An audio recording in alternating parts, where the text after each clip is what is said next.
ठाकुर जी अपनी सभा में बैठे थे, ऐसे पूरी बानर सेना को भी लेके आई, हम सबकी खातिरदारी करेंगे, सबकी सेवा करेंगे। तो ये पत्र जनक महाराज ने भेजा। ठाकुर जी अपनी सभा में बैठे थे, ऐसे ही सारे बंदर बैठे थे दूर दूर तक। तो जैसे ही पत्र आया जनक महाराज का, भगवान बोले जामवंत जी पढ़ के सुनाओ पत्र में क्या लिखा है। तो जामवंत जी ने पूरा पत्र पढ़ा। नीचे लिखा था, आप चारों भाई चारों बहुएं सहित समस्त बानर सेना के साथ में जनकपुर पधारो, हम आपकी खातिरदारी करेंगे, कुछ दिन आराम करना। बानर तो सब उछलने लगे, जय हो आनंद आ गए, अब तो खूब आनंद आएंगे, मालपुआ खाने को मिलेंगे, ठाकुर जी की ससुराल जाएंगे भैया। भगवान बोले बहुत सुंदर बात है, प्रस्ताव तो बहुत अच्छा है, लेकिन हम इसमें थोड़ी फेर बदल कर रहे हैं। हम जाएंगे, तीनों भैया जाएंगे, हम चारों की पत्नियां जाएंगी, और 2-4 बड़े बूढ़े थोड़े बानर जाएंगे, हनुमान जामवंत आदि। हम पूरी बानर सेना को नहीं लेके जाएंगे। बानर सब उदास हो गए, बोले हमको क्यों नहीं लेके जाओगे।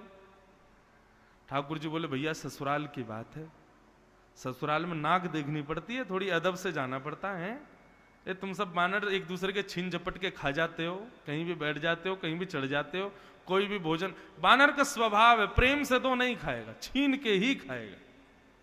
और हमसे ज्यादा बानरों को कौन जाने। वृंदावन में हमने देखे ना, बंदर को आप जैसी आम दो तो यहां से दोगे तो ऐसे मुंह कर लेगा, यहां से दोगे तो ऐसे कर लेगा, लेकिन वही आम आप लेके चलने लग जाओ, सुई दौड़ के छीन लेगा। उसका स्वभाव होता है। कई बंदरों का प्रेम से नहीं लेते, उनको तो छीन के ही खाना है। राम जी बोले आप सब बानर यहीं रहो अयोध्या में, हम लोग जाएंगे। बानर बोले हाँ सही बात है, रावण से मरवाने के लिए तो हमको सबसे आगे रखा आपने, और यहां खातिरदारी होगी, मालपुआ मिलेंगे खाने को, तो हम सबसे पीछे हैं, हमको यहीं छोड़ जाओ। जामवंत जी ने भगवान से जाकर कहा जय जय ले चलो, ये भी बेचारे आनंद करे आएंगे। बोले नहीं देखो भाई, पूरी जनकपुर में उपद्रव मचा देंगे ये लोग, सबके घर उजेड़ देंगे, और हमारी जनकपुर के लोग हमारी बड़ी खातिरदारी करते हैं, हम नहीं चाहते कि हमारी हंसी हो वहां पे। जामवंत जी बोले मैं दायित्व लेता हूं, एक भी बानर कुछ भी अपने मन की इच्छा नहीं करेगा, ये सब लोग मेरा अनुकरण करेंगे, मैं जो करूंगा ये सब वही करेंगे। राम जी बोले पहले ट्रायल दिखाओ हमको। तो सब बानरों के आगे जामवंत जी खड़े हो गए। जामवंत जी अपना उल्टा हाथ उठाए तो सारे बानर उल्टा हाथ उठाए, जामवंत जी इधर देखें तो सब बानर उधर देखें, जामवंत जी बैठ जाएं तो सारे बानर बैठ जाएं, जामवंत जी जोर जोर से सांस लें तो सब बानर सांस लें। राम जी बोले हाँ अब ठीक है, ऐसे ही रहना भैया वहां पे।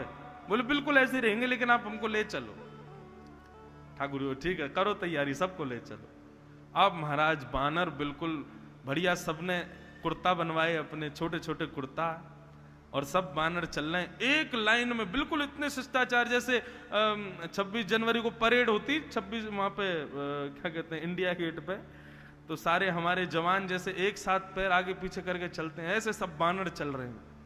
और जिस नगर से निकले महाराज सब वाहवाही करें, भैया ऐसे बानर कभी नहीं देखे हमने।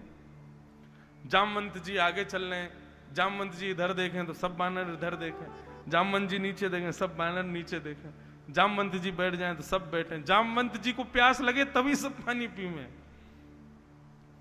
जनकपुर में जैसे ही प्रवेश हुआ, अटारियों पर गोपियां खड़ी हैं जनकपुर की, अपने पहुना, पहुना मतलब जमाई की स्वागत में।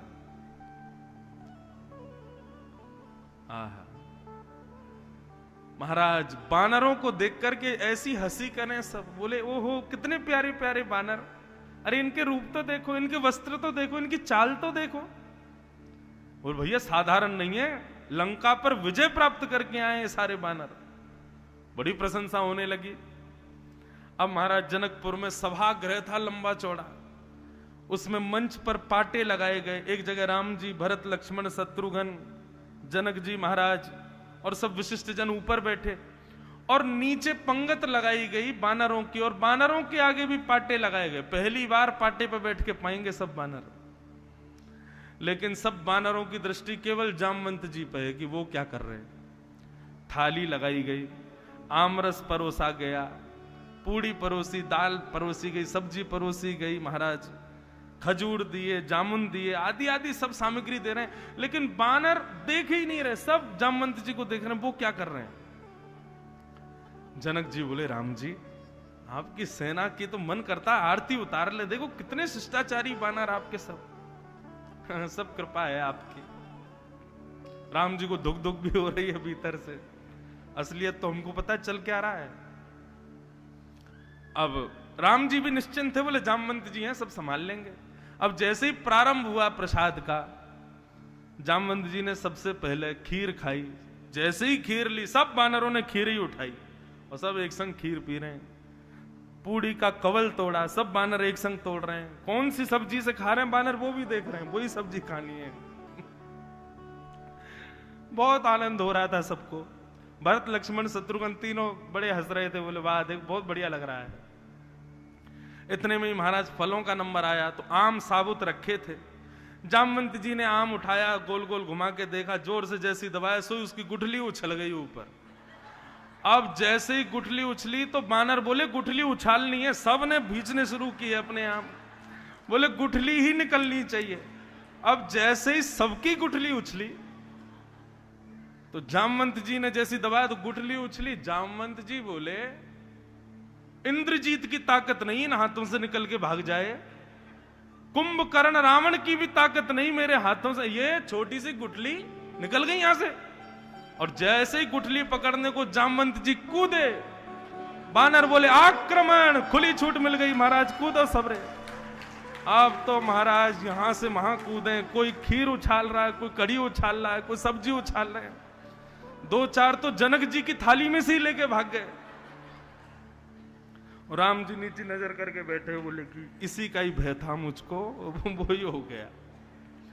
लेकिन उस समय सबसे ज्यादा परेशान हो गए श्री जामवंत जी। बोले भैया ये क्या हो गया, मेरी वजह से सब बिगड़ गया माहौल। जामवंत जी उदास हताश हो गए और यहां राम जी भी उदास हो गए। तो जनक जी ने जब राम जी को देखा, बोले ओहो पहुना हमारे उदास हो गए। तो उठ करके जनक जी गए और राम जी को हृदय से लगा, बोले आप क्यों चिंतित हो रहे हो नाथ, अरे यही तो सुख है, यही तो आनंद, करने दो उपद्रव, हम यही तो देखना चाहते थे। तो जब राम जी को जनक जी ने हृदय से लगाया, तब दूर खड़े जामवंत जी के नेत्र सजल हो गए। मुझे कब ये सौभाग्य मिलेगा कि मैं भी राघव को